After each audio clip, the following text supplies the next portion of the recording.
Welcome to part 2 of our screencast. Now, where were we? Yes, the rules of writing a report. Now, we all like grammar rules, don't we? Love it. So, here we go. Must be in English. I think we're an English-speaking school. Everything must be in English. Now, don't be over-formal.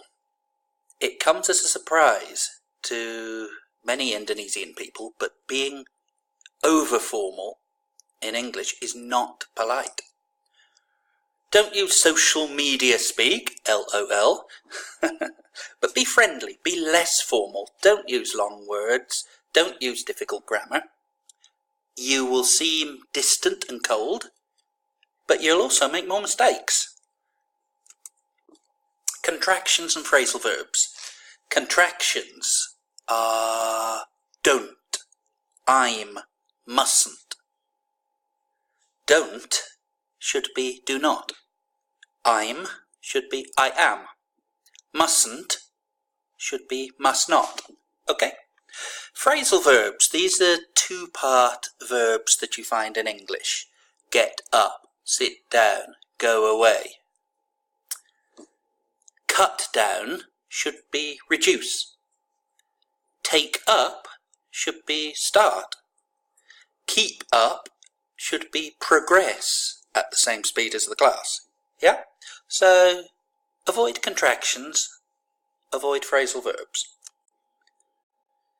Must be in the third person. I am, you are, he, she, is. The third person. William needs to stay on task. Don't forget that S. Must be in the present tense. Now, parents want to know about their children right now, okay? We don't want to talk about the past, and we don't want to make a list of what you've taught, so we speak in the present tense, okay? If we want to link the past until now, we use present perfect. Shirley has worked hard all year. Now, when you use present perfect, you're using verb 3, the past participle. You've got to get this right. Okay? You can Google a list of past participles. Don't make a mistake with that, yeah?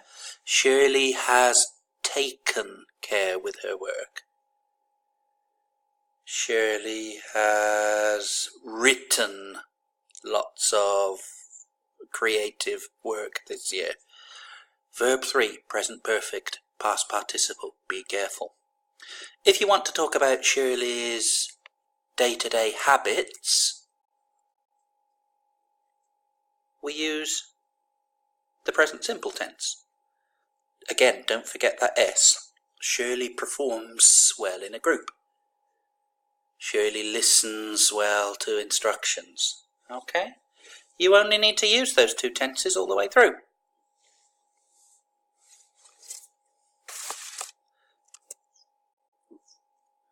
What about this? Have you ever written this on a report? I hope not. What parent wants to read that? But hey, some of them are, yeah? How many times have you wanted to write those 4 words on a report? You've still got to give bad news, but you've got to give bad news in a gentle way. This is called tact. Now, please pause the video, read the blue sentences, and rewrite them positively using tact.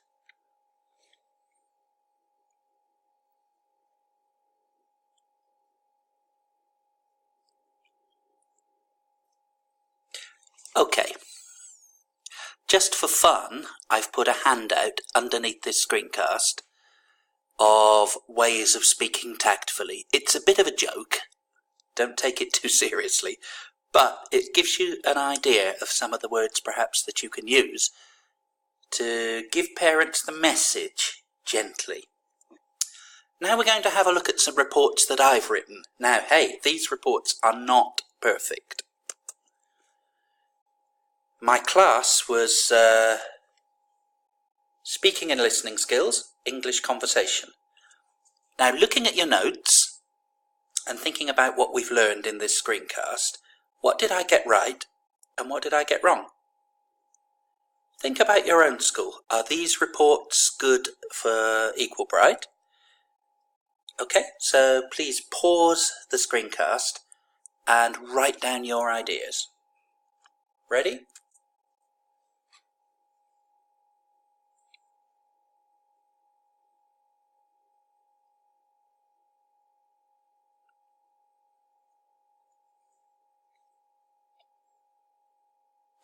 Okay, so I hope you've got a lot of good ideas, and please criticise my reports. They are by no means perfect. Now, let's look at an easy way for you to build up reports. English language is often built up out of fixed phrases and sentences. Now, some of these phrases are what we call collocations. These are words which just fit together. You make an effort. You don't do an effort. You do your homework. You don't work your homework. You don't make your homework. You keep a diary. Make an effort. Do your homework. Keep a diary. And it's a case of just learning which words go with which. Collocation, that is called. Also, there are set phrases that just work. And you can learn them and you can build text like you build up a wall. Now, there's lots of handouts to read on this page, and there's many, many more online, giving you some ideas of some verbs that you can use, some fixed phrases, some ways of giving your ideas to parents, and you only need to change the words in the middle. So let's look at this one at the bottom. Okay, Jason needs to develop his skills with creative writing. Please make sure she is on task with her homework assignments.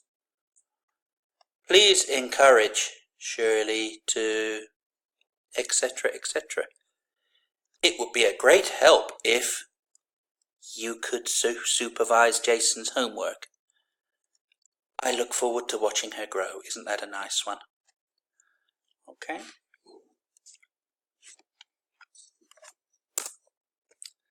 So language is made from fixed phrases. If you know these phrases, you can build a sentence up like a wall. You can find plenty of documents underneath this screencast, and you can use them with weak students tactfully. There's some verbs which often appear in reports, and I've included report templates just to give you a few ideas. Okay? Now, your homework, use all your notes that you've made, bring them along to the workshop, use all the notes that you've made. Think of a student, a fake student, yeah? Write a report on them. A nice report, using all the principles that we've looked at in this screencast. Bring it along to the next workshop, and I will take it and I will give you some feedback.